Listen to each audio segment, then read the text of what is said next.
Well, the inspiration for the film came from Andrew Stern, who was the writer of the film, and he was at dinner with 5 or 6 of his friends one night when he noticed that all of his friends were on their phones. And that was the light bulb, you know, for Andrew to write this entire script. We tried to make a film that was universal, even though it is very much topical and speaking directly about the issues that face all of us in this room every day. You know, how much should a parent allow their child to be online? Socially, is it acceptable to bring your cell phone to the dinner table? These are all questions we are asking ourselves now, and so the film is asking them too, but I don't really have any answers. I think also the film, I hope, is about humans, and if you took away the technology from the film, it is still about humans and their desire to be close to each other. Henry introduced me to a gentleman who actually created this cyber crimes unit for the NYPD, and so I got to spend a lot of time with him. He teaches at university in New York about this, about cybercrime prevention. So it was a lot of time spent with someone who does something that I knew nothing about. I literally didn't know that this existed, this cybercrime. I mean, and how extensive it is, and how damaging it is, and how bad it is for, you know, my wife and I, who's sitting here in the audience, we have 3 young boys who are constantly on the iPad and the phones and stuff. And what I learned from the research in the film is, you know, basically how to protect my kids. So it, you know, it touched me in a very personal way, the role in the film and what it was about. And then Henry and I sat down and had lunch together, and just talking to him within the first 5 minutes, I knew, you know, I would do anything to be part of it, because it was, and it's kind of interesting, the reactions to the film, because that's the reaction I had to the script. You know, you're in movies where, you know, you're being chased by cars or wolves or whatever it is that you're being chased by, and that's great, but this was something that was very special and very personal. And the great thing about Henry is that we did get to research our characters if we wanted. He gave us a lot of resources, and on the day of filming, on every day of filming, it was a constant collaboration and a constant conversation of things that worked and things that didn't work, and kind of to find the nuances of these people. And to his credit, he allowed it to kind of blossom, and did just a beautiful job of letting everyone just kind of find their character.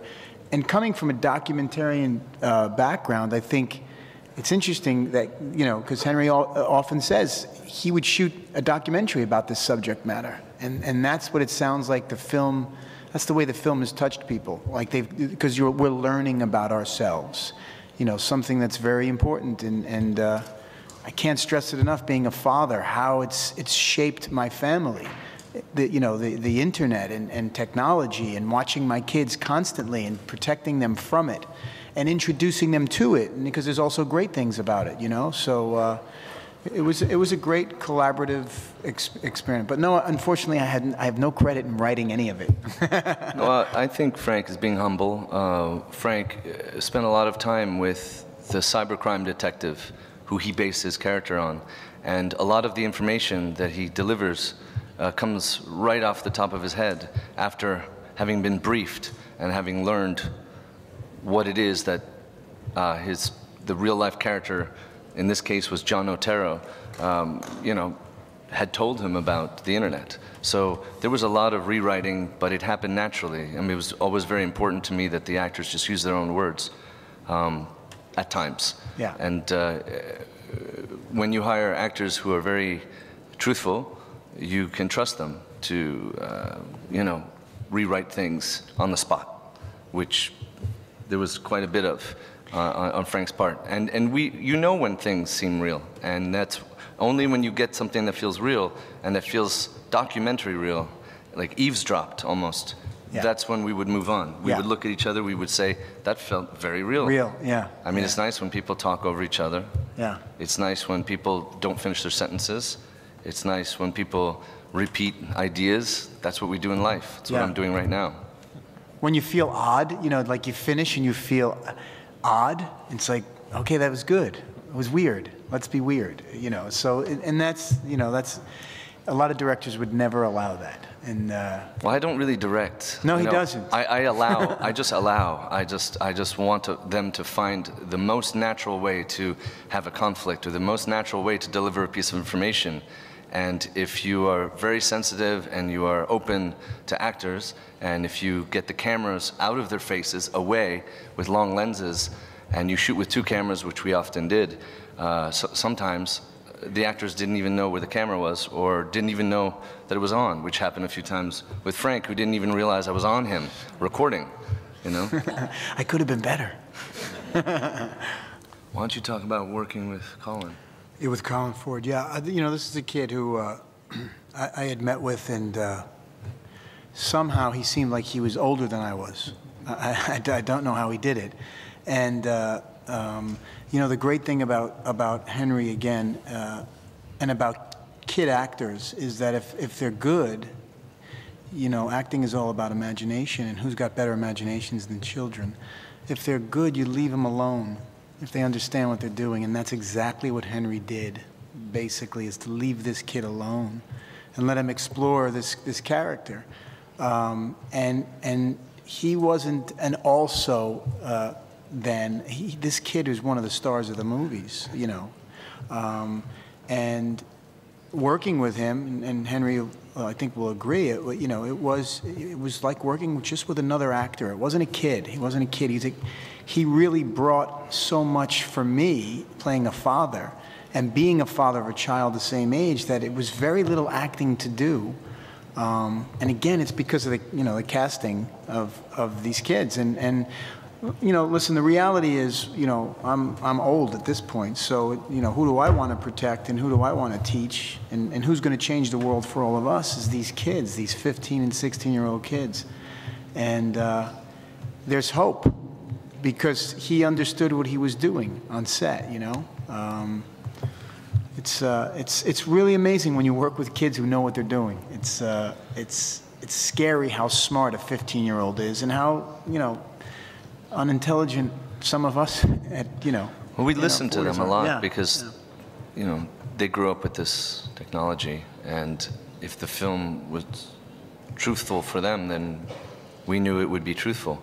But, you know, kids often, with adult actors, my job as a director is just to allow them to feel free enough and comfortable enough to forget themselves long enough to stop acting and to just be. And children sometimes I find they don't come with as much baggage or as much teaching, and so it's easier for them to actually just be on camera. And so that is what we tried to do. What I tried to do was just allow these children to be themselves. But this was very important to Bill and Mickey and all of us, is that the cast not just be a handful of adults, but that there's a whole parallel cast of children, of great performances from children in this film. And you know, we talked about that a lot when we were casting this film, you know, finding the right sister and finding the right Ben, you know, the boy who tries to kill himself. The piece of music on The Nature of Daylight was the little song that Ben was playing in the beginning of the film, and you hear it many times in the film. And on The Nature of Daylight was a large orchestral expression of Ben's song. And so what I'd hoped is that music would carry Ben through the film, even though, like Bill said, he's asleep half the movie.